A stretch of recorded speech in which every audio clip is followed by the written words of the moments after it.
Well, hi everyone. A good afternoon to you and welcome to Austin, the Circuit of the Americas. Here we are at the start of what will be yet another glittering Ferrari Challenge North America season. Race one for the Coppa Shell cars. As you can see, the cars are gridding up as we speak for 30 minutes of action to come around this extraordinary circuit. What a backdrop we have here. There is the city of Austin, Texas. I guess we are, not having done it, around about 25 minutes drive time from Austin, the city itself. And as you can see, the calendar unfolds with Sebring, Laguna Seca, Montreal, Indianapolis, Homestead, Miami, and then, of course, the glittering World Finals in Mugello right at the end of October. A lot of racing to come before then. And here at the Circuit of the Americas, as we welcome alongside me, Shay Adam, the weather conditions have changed extraordinarily from when you and I were here for qualifying just a few hours ago. The slogan for where we are right now is keep Austin weird, and the weather certainly is following along that pattern. It's turned into a glorious day here in the southeast corner of the Lone Star State. And what a beautiful circuit it is. Just over 5.5 kilometers. That's just under 3.5 miles for those local folks around here. 20 turns make up Circuit of the Americas. And pretty much everywhere, if you're optimistic enough, is a passing opportunity, Dave. Do you know what? As we saw in some of the qualifying, and so hope you were able to join us for those qualifying sessions earlier on today, appreciating the weather conditions were somewhat different to what we have now. We actually saw a degree of overtaking in qualifying, didn't we? Yes. And there was probably more action than you and I dreamt of in quali. So it sends a good prospect for the race ahead, doesn't it? It does. It is a lovely day here in Austin. And let's find out a little bit more about the circuit by taking a lap of it. Hi, my name is Didier Theys. I'm the head coach of the Ferrari Challenge North America, and we are here in COTA, Circuit of the America, for the first race of the season. All right, we're on a front straightaway going up the hill, a very steep hill. Doesn't look like on the screen, but it's very steep and very, very hard braking for turn one, down to second gear, very tight hairpin on the left-hander. You know, you get a little bit of off-camber, at the acceleration. You're going to see some cars going sideways a little bit, back on throttle, third, fourth, fifth gear, right under, very fast, fifth gear corner on turn number two. Turn number three, enter in fifth. Turn number four in fifth, and then slow down a little bit for turn number six, which is in fourth gear.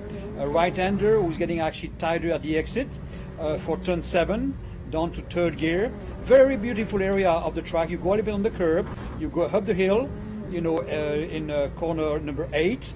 You use the full track at the exit, because after that you get one left-hander, which is turn 10, which is flat with our car. A lot of downforce in those 488 challenge, and back down to the very tight hairpin at turn 11. Very important to make a very nice and clean exit, because you have a long straightaway coming after that, and of course you make up a lot of time in the straightaway if you have a good exit after that corner, turn 11. Go down in the straightaway, you go up the hill a little bit kind of a hiding corner at the end, which is turn 12, also a very hard braking, down to third gear this time.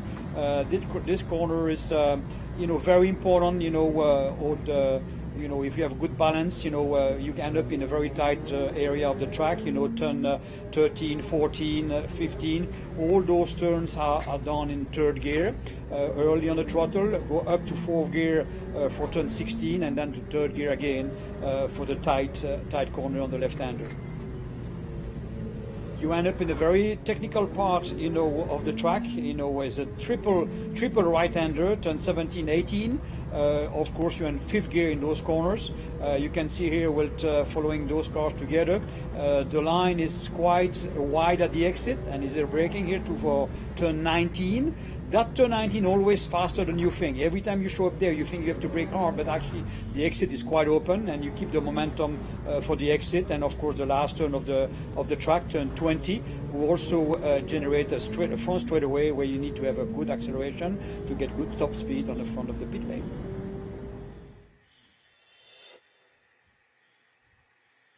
That was a great lap from Didier Tays, who proves, even when he's doing a demonstration lap for us, he's going to overtake. Well, yes, thank you to Mark Muzo, who was the driver of that lap, and Didier for talking us through it. Circuit of the Americas has a lot of opportunity to get corners wrong, but when you get them right, the reward clearly pays off, as we just saw from that onboard. There is the car number 107, Marquisa, then the Ferrari of Atlanta driver, who did a jolly good job in quali today.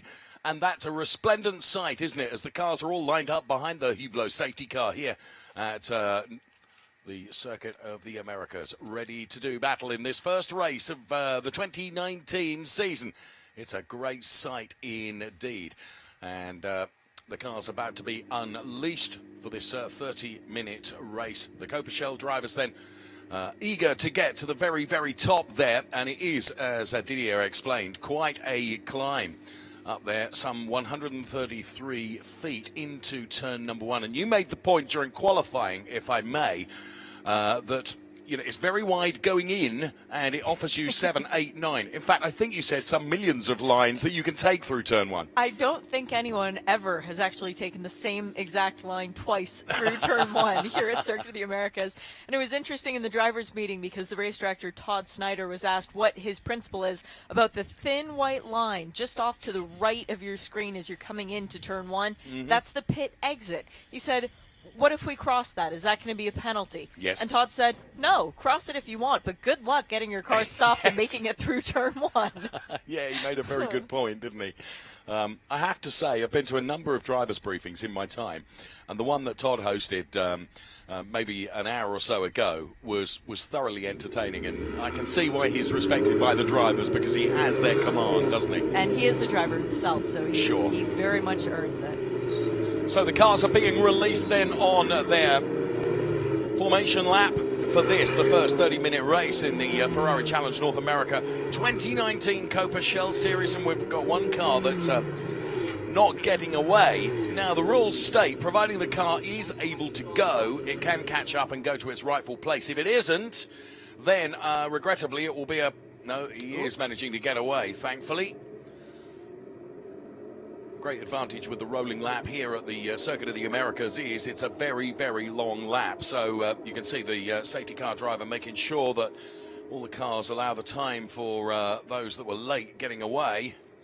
Now, as my understanding is, even though they were late getting away, they're on the same lap and therefore can occupy their original position. Yes, and that would make perfect sense because you wouldn't want to penalize the 5 drivers behind. Exactly. Knocking them back further. I'm sure the drivers on the right-hand side of the track were able to move, wish they would.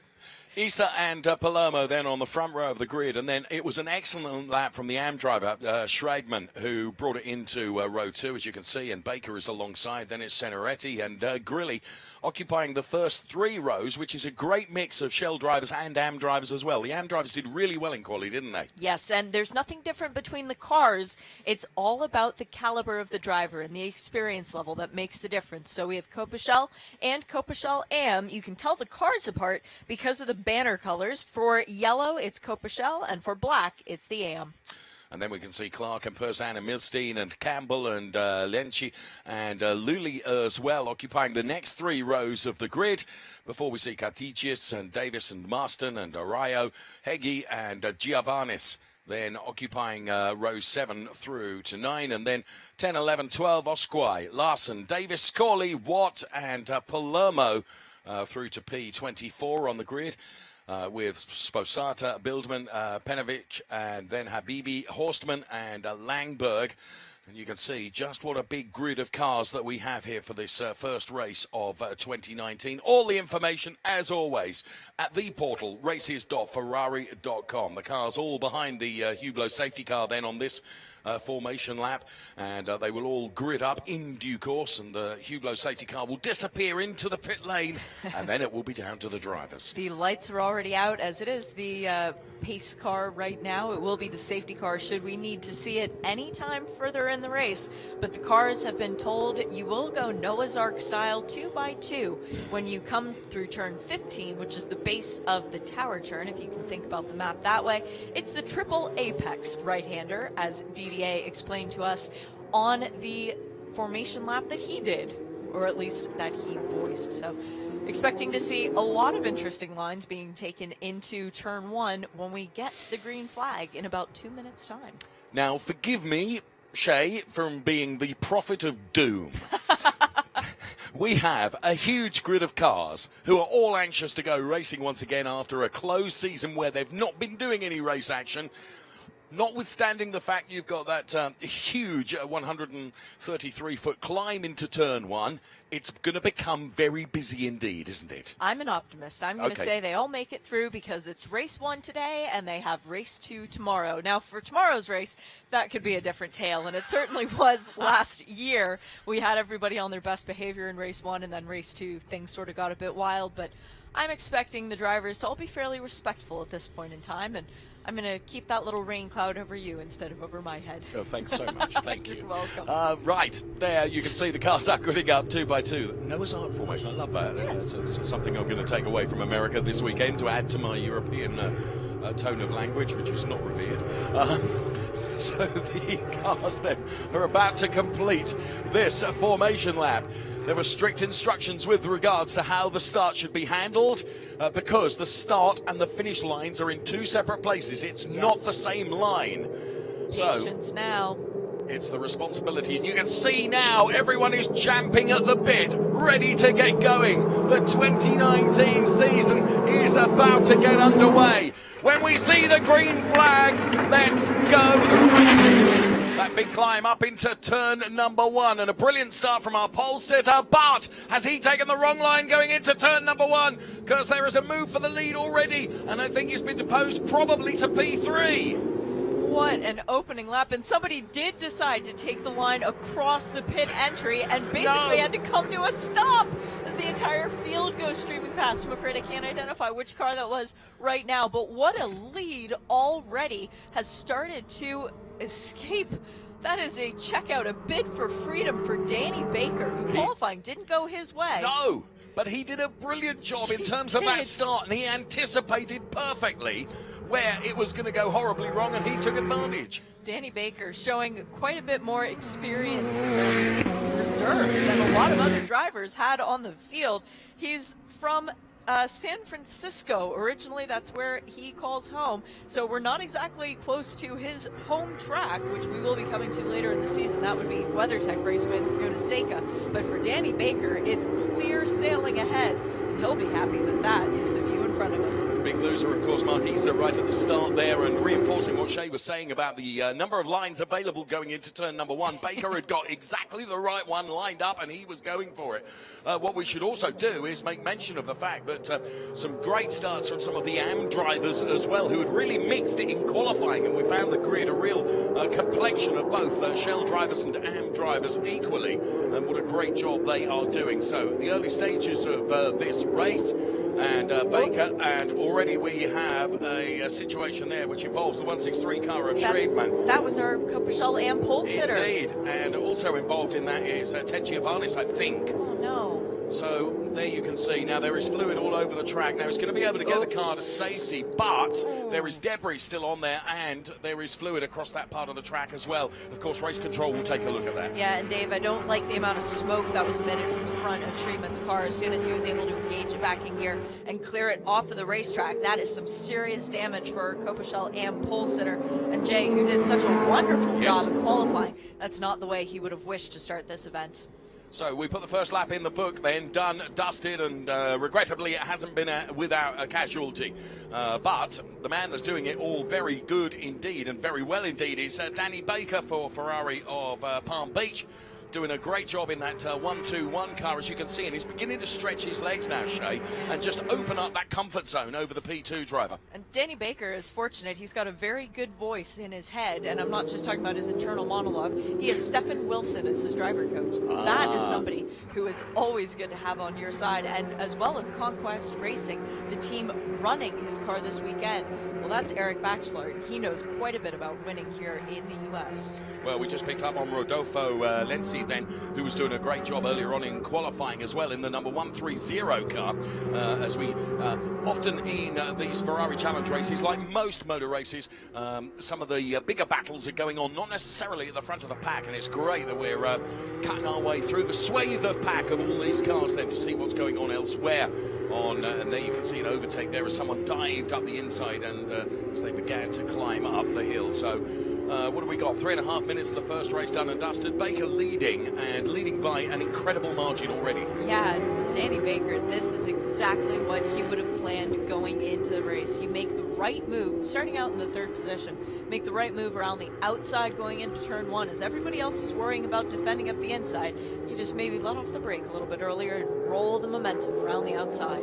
Should make mention of the fact that we have a Shell driver leading, but it's AM drivers P2 and P3 in the race overall at the moment. There you can see chasing hard is Brian Davis, who is in P2, but with other cars there. And as we see Lulai then, who I was chatting to earlier on today, it looks like a very early race retirement for the 112 car. So I don't think he was involved, Mike Lulai, in that incident earlier on, but you can see to the very left of your picture, the short Mike is actually out of the car. Yeah, and for Mike, this will be a big disappointment. He's stepping up into the 488 category, ran a 458 the last couple of years, and last year just got bit a little bit by the bug, decided that he really wanted to expand his horizons and venture into something new. For Mike, he's going to have to wait until tomorrow's race for that opportunity.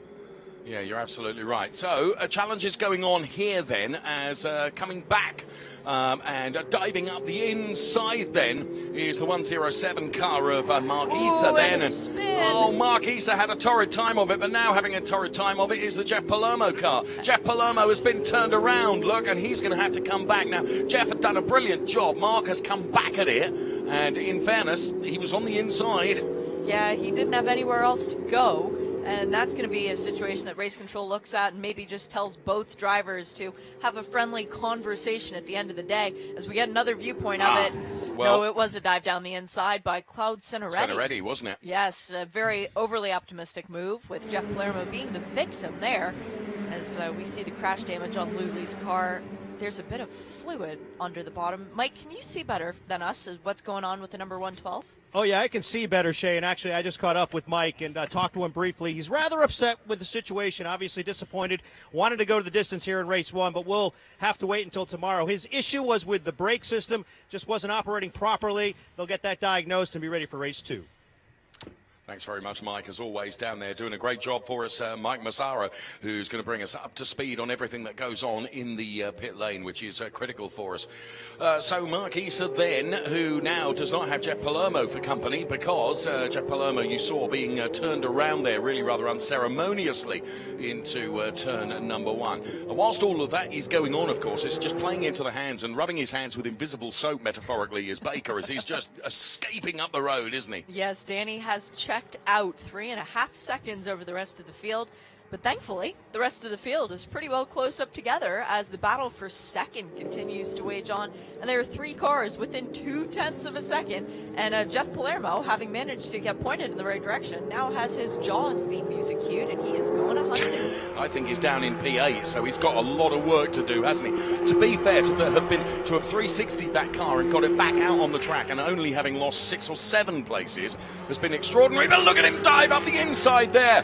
That was an opportunistic move. He sold a complete dummy to the car ahead of him, which I think was Grilly, and he just dived to the inside and he made it count. So well done, Jeff Palermo, who now, and we often see this, don't we, Shay, with racing drivers, once they've been wronged, they then get their temperament is such that they drive even better now because they've got the bit between the teeth. Well, sometimes it takes a little while to shake the cobwebs off after you haven't been driving for a while. Jeff had the cobwebs shaken off when he was turned around, and now he's feeling like he's ready to go back and wage war against the people in front of him. Jeff, who restores muscle and classic cars out in the San Francisco area, so he knows how to put the pedal down when it really matters.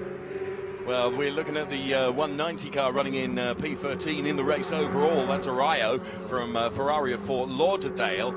And as we continue our quest through all the competitors that are driving, there's Lisa Clark in the 127 car. A beautiful looking car being driven very well by Lisa in car number 127, being chased down by Davis in the 128 car.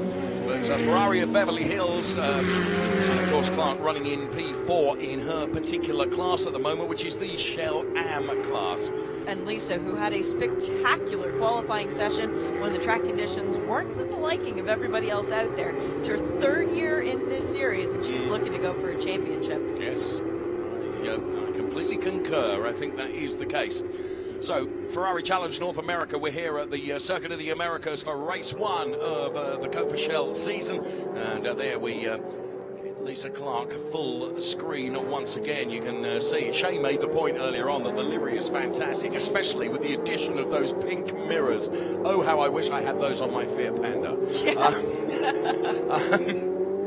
Now, Baker is just continuing to eke out that comfort zone he's got at the front of the pack by over 2 seconds now. And this superb high shot then from one of our feeds of all these cars doing battle in this Coppa Shell race. And that's a great battle to pick up on as well as that continues around this huge Circuit of the Americas here just outside Austin in Texas. So Jeff Palermo then with work still to do, currently running in P7. He's on the hunt now for Dale Katichis, who is running in P6, and Kevin Milstein is just ahead. No, Katichis has got past Milstein, of course. So being chased down by Jeff Palermo, who of course was roamed through turn number 1. And we've got the blue torch paper lit in terms of Mark Issa, who did not take advantage of the start in the way that he would have planned out in his head, because he didn't allot for Danny Baker driving like his hair was on fire and just powering through everybody else. Mark Issa, though, has set the best lap time so far of the race, 2 minutes and 15.8 seconds. Now, to give you an idea, our leader, Danny Baker's last lap, 2 minutes 17 flat. So that is 1.2 seconds faster. The gap between first and second is under a second. We could have a battle for the lead before this lap is over. You're so right, just 8 tenths. Here's a replay then of the cars being released. And there we pick up on the 121 car of Baker then, who, as you have quite rightly said, his lead is down to just 8 tenths now. And here comes Mark Issa then. So what can Mark do here? At the moment, P1, 2 and 3, we've got 3 Shell drivers. The best of the AM drivers is Persan, Ferrari of Fort Lauderdale, who incidentally engineered the Ceneretti car, which is just ahead. So Baker, Issa, Ceneretti, Persan, then it's Katichis, Milstein and Jeff Palermo. For Chris Persan, it's been a very good showing so far. The Polish driver making his debut this weekend and is leading quite comfortably, as you said, 4 cars between himself and the next Shell AM car in category. But it's all eyes forward on that battle for the lead, because Danny Baker now is in a lot of trouble. Mark Issa is mad and wants the lead back. All of a sudden, Danny Baker is going to have to make that Ferrari 488 twice as wide as it is, because Issa is coming calling, isn't he? Without blocking, because race control will give him a penalty for that. So stand by for some stoic defence going into turn number 1 potentially. Now, if Issa was a little bit closer, he might be able to get a bit of a draft off the Baker car, but I don't think it's close enough. So as they brake now, and unbelievably, even with that great turn, they do still have to brake. But look at that, Issa is all over the wheel tracks of Baker ahead of him.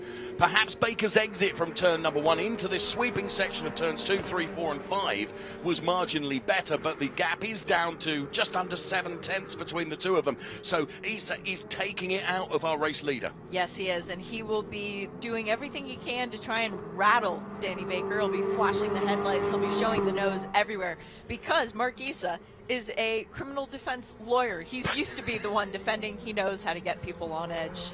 Oh, brilliant, brilliant line. So Mark Issa then, as you rightly say, what he'll do, he will try and unsettle Baker and just try and provoke Baker into making the tiniest of errors. Yes. Now, to be fair, Danny Baker, I'm not convinced will fall prey to that, but he's going to do everything he can to throw everything at Danny Baker ahead of him and get him to try and just go offline, or whatever it will take, just to take a few tenths out. That will be enough for Issa, like a viper, to bite and come through. Perzan then, we've already said, is doing a fantastic job. He's running P4 overall, which means he is P1 in the Shell Am category, but he is being chased down by Katichis, which doesn't really matter in class. But of course, it does matter for the pride of where you finish in the race overall. For sure. It's not going to be a sacrifice if he gives up a couple of positions. For example, Katecha's catching him up, Kevin Milstein is behind, and then the recovering Jeff Palermo from that incident. But then it's Ian Campbell, then it's Brian Davis, then it's Gianni Grilli. So then you're talking about people in class, and you really don't want to become accustomed to letting people pass. That's a bad mentality to get into. Well, at the moment, he's got a cushion of 3 out-of-class drivers, hasn't Exactly. he? And that's a great position to be in. And now Baker looks... where's that time? Still just under 7/10 between Baker and Issa as we pick up on other cars running through here. But as you can see from the ticker that rolls across the screen to the bottom of your picture, Baker leading from Issa, and then it's Senoretti in P3. Here is Lisa Clark then doing a very creditable job at the moment in that P12 position in the race overall. Ahead is Marston and Grilli, P10 and P11. And Lisa looks like she's not letting them out of her sight either. No. She's keeping them well within touching distance. As car number 169, that's Krensmir Panovic on screen in the all-white Ferrari.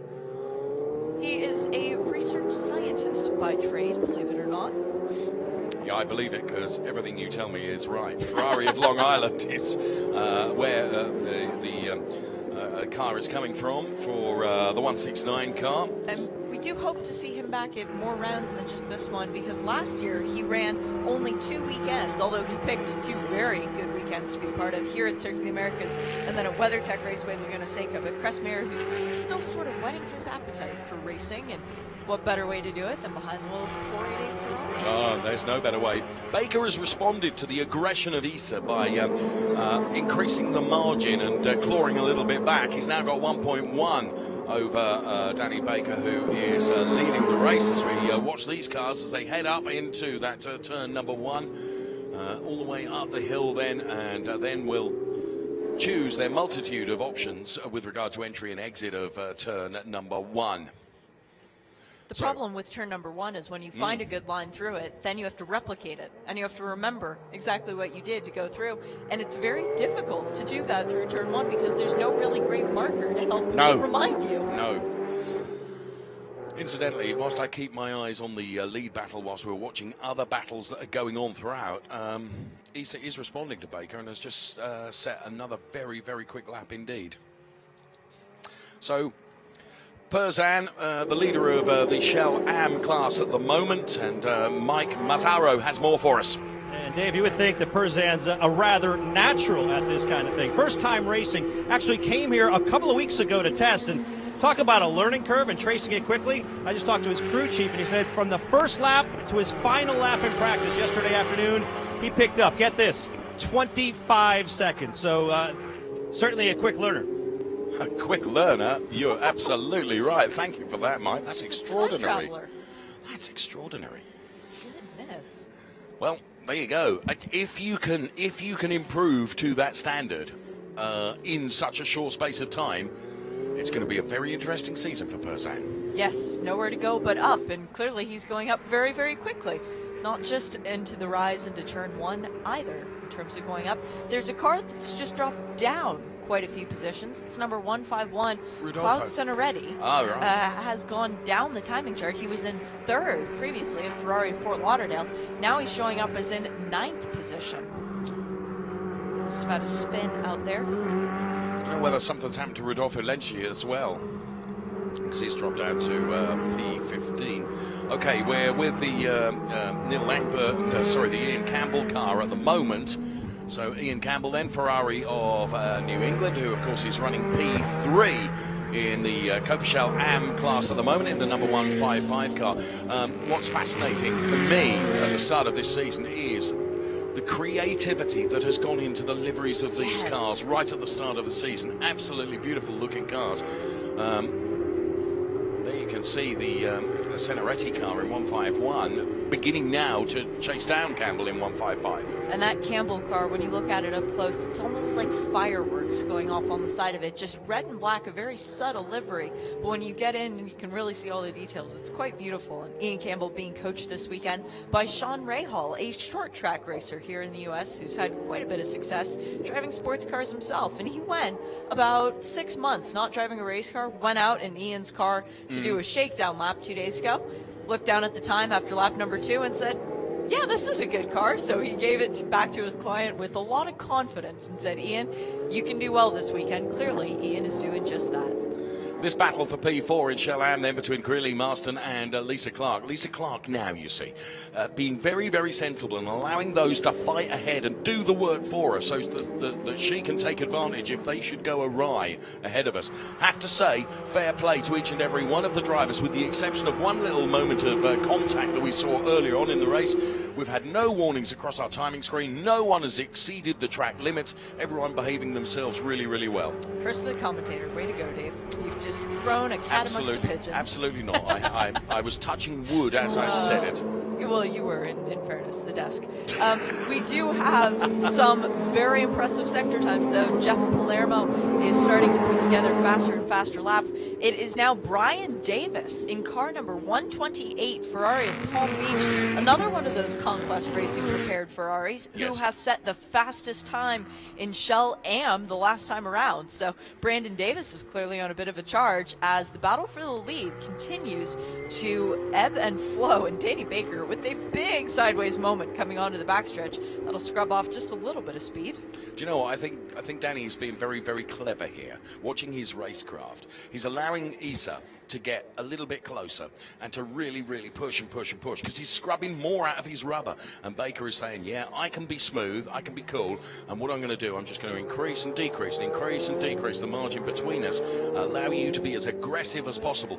Although, after saying that, it was Baker that lost the back end of the car a moment ago in a bit of a sideways moment. Yeah, but you can also lure in the prey. Maybe he's just chumming water a little bit.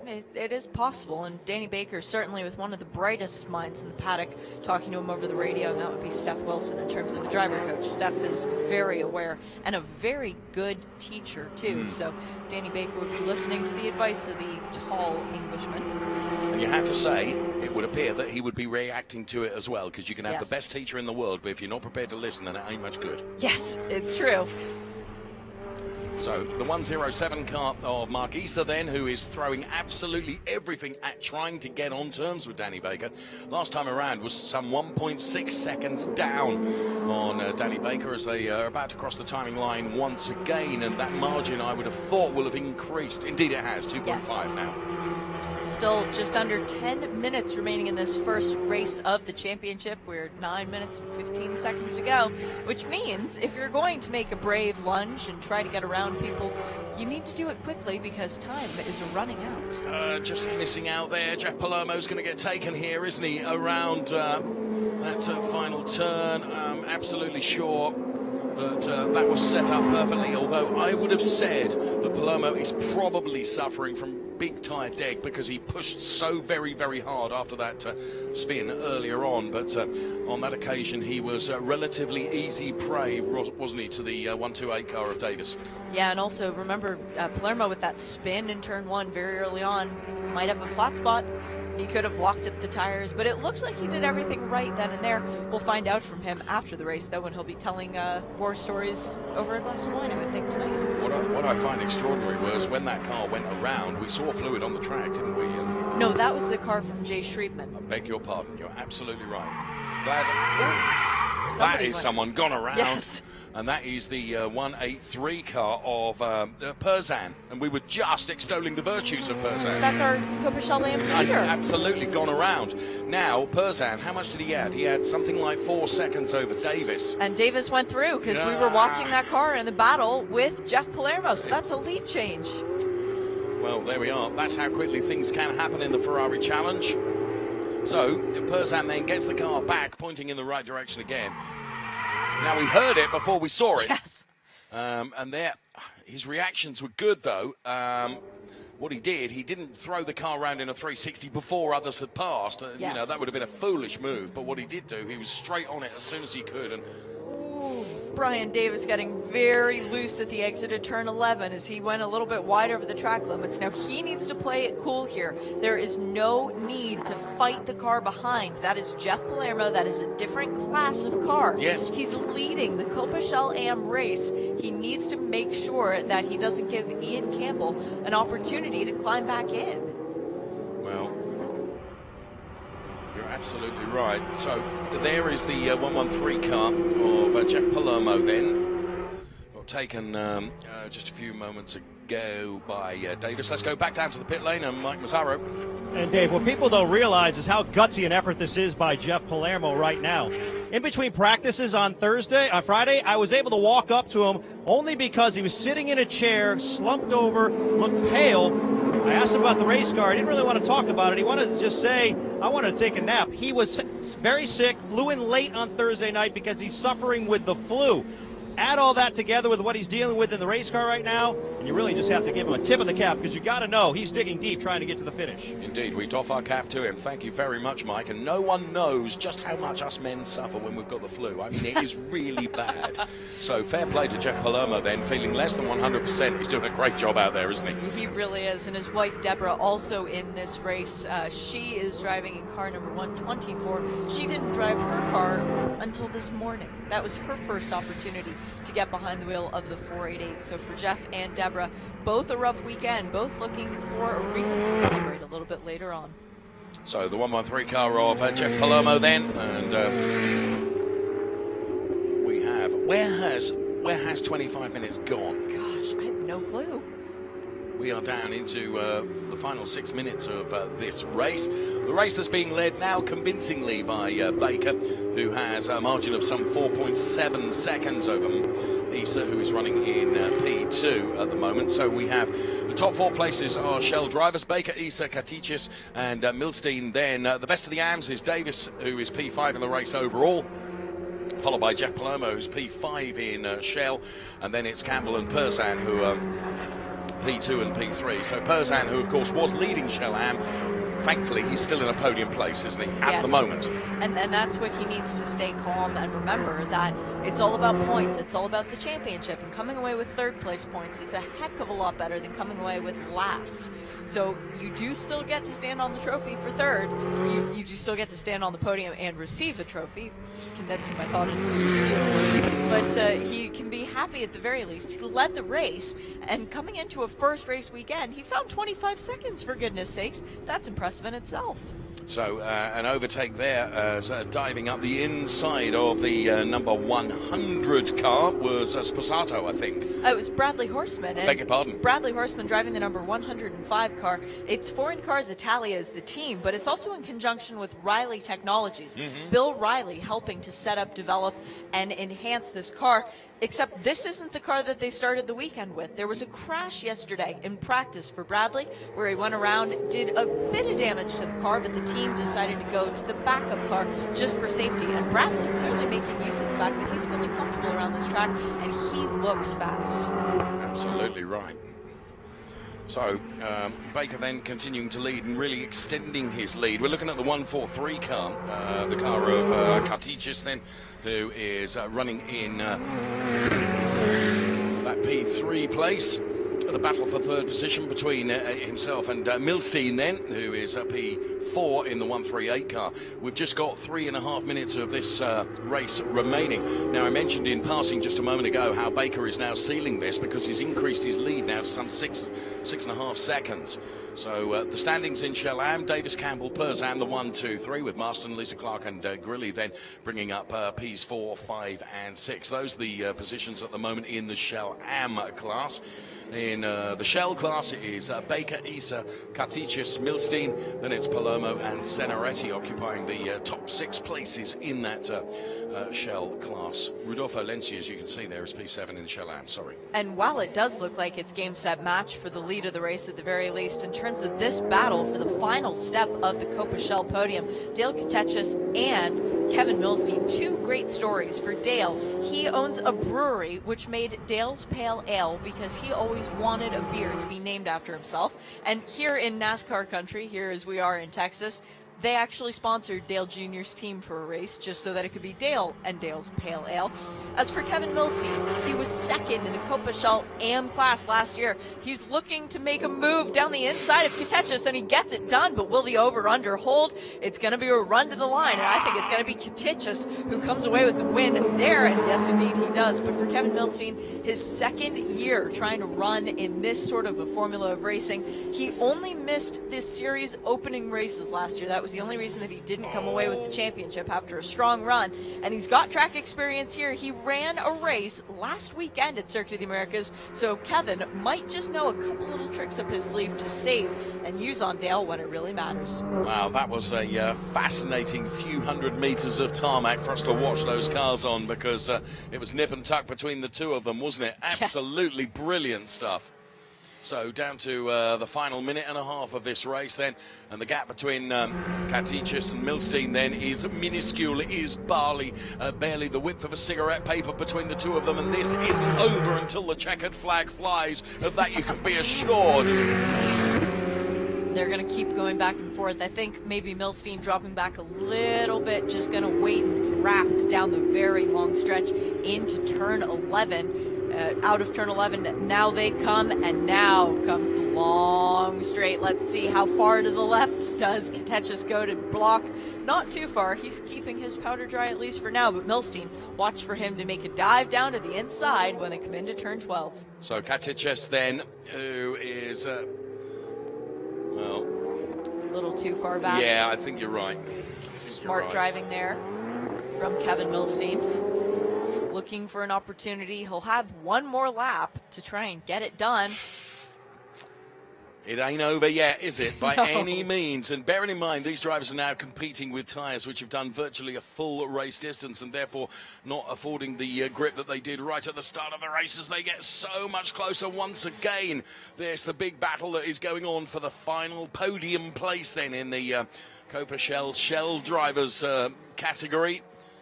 I have to say, this race has really delivered in terms of lots of things going on throughout the pack as we head now towards the final lap of this race. White flag was shown for Danny Baker, and he'll be relieved to see that, because he wasn't the first car to see the green flag, but he was the first one to get the white one. You're right, so, and he really, to be fair, has not put a wheel wrong, has he? No, he's driven a perfect race. Coming up against backmarking traffic now, and generally speaking, he shouldn't be prevented from going past. So Baker, having done a really creditable job in this race, just played, in my opinion, with a gap back to Issa over the latter stages of the race. And, well, the 1-2-4 car then of Deborah Palermo, allowing Baker to go through then unhindered. So Baker on his way, and there's some pride to be attached to winning the first race of the season, isn't there? It sets the tone. It lets everybody know that you are a championship contender, that you're going to be somebody that maybe the taillights will be more familiar than the headlights to the rest of them for the season coming. Indeed so. So Baker then, who last time around had extended his lead over that car that we just saw the back of now, the Marquisa car, it extended the lead to just a smidge under 7 seconds. So it's a really commanding performance over the later stages of this race. Of course, where Baker has had an advantage is he's been able to be smoother, protect his tyres, not have to be too aggressive, and therefore the grip that has been afforded to him over the later stages of the race probably better than that available to Marquisa, I would suggest. He has set the tone of the race, determined when to push, when to hold back, when to make other people push, and that has been the key to Danny Baker's relatively stress-free race. I would imagine that he's not sweating too much. He hasn't had too much pressure from behind to worry about. It would have just been that move off the start that afforded him that little bit of peace of mind. Yeah, you're right. So he's heading towards the checkered flag then for the first race of the 2019 season in the Ferrari Challenge. North America hugs just a little bit of curve and takes that, and he has one more turn to do before the checkered flag will be held aloft for him. And for the first win of the 2019 season, it goes the way of Danny Baker for Ferrari of Palm Beach. He takes the race win in the Coppa Shell class. He is one of the Shell drivers. Marquisa will cross the line to take P2. Katechis will be P3. So Danny Baker then, it's been a faultless drive in my opinion. So now we pick up on the 128 car, which is going to take the win. Barring any utter disaster round the final turn, it's going to be the win in the Shell Am classification for this really lovely liveried car of Davis in 128. It'll be Campbell and Perzan that take P2 and P3 in Shell Am classification. So, well, I have to say, for the start of the season, I thought that was a really, really encouraging race. There was lots to talk about and lots going on. Yes, and thankfully, mostly clean. Mostly. It was a green-to-green race, which is lovely to see, that we didn't need to use that Hublot beautiful safety car, as it was able to stay in the pit lane for the entirety of the race. And looks like Eric Marston might have had a little bit of trouble on the last lap in car number 148, just dropped a few grid positions. But how about Lisa Clark finishing 4th in class after a wonderful qualifying? I'm going to look for big things from her in tomorrow's race. But for now, Brian Davis, congratulations to Conquest Racing, to Ferrari of Palm Beach. It's quite the way to start the season with the CS Am win. I think a brilliant job done indeed. So let's take a look then at the highlights, and this shaped the race, really. It was this start move, wasn't it, going into turn number 1. And going through turn number 1 and then into that sequence of turns 2, 3, 4 and 5. Danny Baker in the number 121 car was making his intentions really well known as we take this highlights wrap of the first of the races of 2019. So Danny Baker then for Ferrari of Palm Beach. Now, this was something of an unfortunate incident, a very bold and ambitious move there from the Ceneretti car, sent number 113, Jeff Palermo around, and then Jeff Palermo got the bit between his teeth because he'd got to do an awful lot of catching up. And catch up he would do, but his race was inevitably compromised, unfortunately. There was big battles going on between Kevin Milstein and Katiches at just about every point in the race. And it kept us entertained and enthralled all the way through until the checkered flag, and this battle would rage and rage for lap after lap after lap, and it was another very, very enjoyable one to watch. Whether you were watching Shell or whether you were watching Shell Am, there was certainly everything going on, but to take the commanding win, it was going to be Danny Baker then, who really didn't put a foot wrong in terms of Coppa Shell, and then the Shell Am win would go the way of Davis as he rounded the final turn now to head towards the checkered flag, and equally taking the first win of 2019 in that Ferrari Challenge Coppa Shell race. So here's Danny Baker then exiting the car. First win of the series for Danny Baker. First win here at Circuit of the Americas, Well, although he did get a podium in the first race at COTA last year. Well, I never. See, your mine of information, encyclopedic, the knowledge. Terribly impressed. Terribly impressed with the driving as well. Absolutely excellent this afternoon. So that man will be very, very happy indeed, having done a fantastic job. So let's go down right away to Mike. And Danny Baker just taking his helmet off, balaclava in hand, but what a smile, what a run! How were you able to dominate the way you did today? Just right place, right time. Yeah, it's good. Weather worked out.